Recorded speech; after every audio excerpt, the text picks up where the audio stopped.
सो hi everyone. आज मैं आप लोग के लिए इम्पोर्टेंट टॉपिक्स लेकर आई हूँ। चैप्टर फर्स्ट जो है हमारा sexual reproduction in flowering plants वाला। तो इसमें आप लोगों को क्या क्या चीज़ पढ़नी है मैं वो बताऊँगी।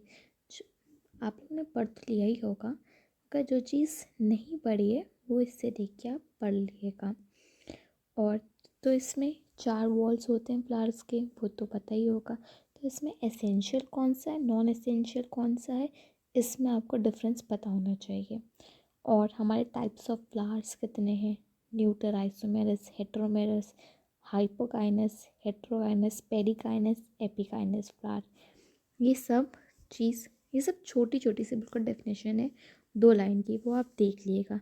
उसमें से ये लास्ट के जो हैं 4 वो ज़रूर देखिएगा, हाइपोकाइनस, हेटेरोकाइनस, पेरिकाइनस और एपिकाइनस। ठीक है, ये तो ज़रूर देख लीजिएगा। और क्योंकि अक्सर पूछ लिया जाता है एपिकाइनस और हाइपोकाइनस वाला। और रोल ऑफ न्यूसिलस का रोल क्या होता है, ये बहुत इम्पॉर्टेंट है, ये ज़रूर देख लीजिएगा। और टेपिटम होता क्या है, कौन सी लेयर है, किसकी बाहर प्रेजेंट होती है, इसका फंक्शन क्या होता है, ये सारी चीज़ें इसकी इम्पॉर्टेंट हैं। और डेफिनेशन पार्थेनोजेनेसिस और पॉली एम्ब्रियोनी, ये इसकी डेफिनेशन, बस सिंपल डेफिनेशन देखना है।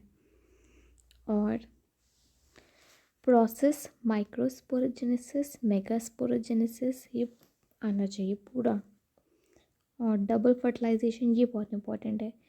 डबल फर्टिलाइजेशन, उसकी डेफिनेशन, इसका सिग्निफिकेंस क्या होता है, और सिंगामी क्या होता है, फ्यूजन, किसका फ्यूजन, ये पता होना चाहिए। और ट्रिपल फ्यूजन, इसकी डेफिनेशन आनी चाहिए। एंडोस्पर्म पता होना चाहिए। ये इम्पॉर्टेंट ही टॉपिक्स हैं। और पॉलन पिस्टल इंटरेक्शन, इसकी भी डेफिनेशन पता होना चाहिए। इमास्कुलेशन क्या होता है, ये पता होना चाहिए। और आउटब्रीडिंग डिवाइसेस, इनब्रीडिंग, डिप्रेशन, ये सब टाइप्स ऑफ पॉलिनेशन, उनमें क्या क्या डिफरेंस है, ये पता होना चाहिए। सेल्फ क्रॉस, ये एजेंट्स क्या क्या हैं, विंड है, वाटर है, मतलब इंसेक्ट्स के थ्रू भी होता है तो उनका नाम क्या होता है, इंसेक्ट के थ्रू होता है तो एंटोमोफिली बोलते हैं। Study of pollen grain, study of pollen grain को हम पेलिनोलॉजी बोलते हैं। और क्रॉस फर्टिलाइजेशन को और किन किन नेम से जाना जाता है, जिसको हम ओलोगैमी भी बोल सकते हैं और जीनोगैमी भी।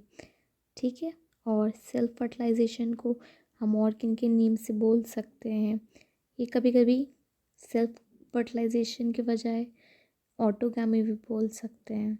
तो इसलिए कन्फ्यूजन ना हो इसलिए मैंने लिख दिया है, स्लैश बना, इसका मतलब मीनिंग सेम है, वर्ड अलग है।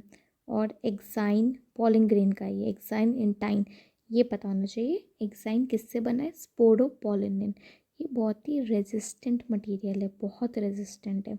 और इंटाइन किससे बना है, सेलुलोज और पेक्टिन, ये फॉर्मेशन वाला है। पॉलिन ग्रेन की एक्साइन लेयर किसकी बनी है और इंटाइन लेयर, इनके डायग्राम भी देख लिएगा। और मैच्योर मेल केमिटोफाइट में 3 सेल होते हैं, और मैच्योर फीमेल गेमेटोफाइट में 7 सेल्स होते हैं और 8 न्यूक्लियाई होती हैं। ठीक, ये दोनों बिल्कुल पता होना चाहिए, ये सब पता होना चाहिए जितना मैं बता रही हूँ आपको। पॉलन ग्रेन को स्टोर करते हैं -196 डिग्री सेल्सियस में, और लिक्विड नाइट्रोजन में करते हैं, इसको हम क्रायो प्रिजर्वेशन भी बोलते हैं। पॉलन ग्रेन को हम प्रिजर्व करते हैं, उस प्रोसेस को हम बोलते हैं cryo preservation. Significance of dispersal of seed, ये देख लिएगा। कैरेक्टरिस्टिक्स फीचर देख लिएगा इंसेक्ट पॉलिनेटेड फ्लावर्स के, वो फ्लावर्स जो कि इंसेक्ट के थ्रू पॉलिनेशन जिनका हो रहा है, उनकी क्या क्या ऐसी खूबियाँ हैं जिसकी वजह से इंसेक्ट उन पर अट्रैक्ट हो रहा है। ठीक है, इंसेक्ट पॉलिनेट कर रहा है उन फ्लावर्स को, तो ये आप देख लिएगा। और फीचर्स इसके पूछ लिए जाते हैं। हाँ, और डायग्राम्स इस चैप्टर में कौन कौन से इंपॉर्टेंट है वो मैं बता दे रही हूँ। मैच्योर आंथर का TS, मैच्योर एनाट्रोफस ओव्यूल का, और LS ऑफ एम्ब्रियो सैक और फीमेल गेमेटोफाइट। और एम्ब्रियो सैक की आपको डेफिनेशन और इसका पोजीशन भी पता होना चाहिए। तो इसमें से 3 डायग्राम है और ईजी हैं, बहुत टफ नहीं है, देख लीजिएगा एक बार, ठीक है। और इस चैप्टर का मैं आपको वेटेज बता चुकी हूँ, इससे पहले वाला जो मैंने सैम्पल वाला बताया था एक किसी वीडियो में मैंने आपको बताया है, उसी हिसाब से प्रिपेयर करिए। बहुत ज़्यादा आपको डीप में नहीं जाना है, इतना ही कर लेंगे तो बहुत है, क्योंकि आप कर तो चुके ही होंगे डेफिनेटली, आपको सिर्फ रिवाइज ही करना होगा, तो ये ज़रूर कर लिएगा। So thank you. Next chapter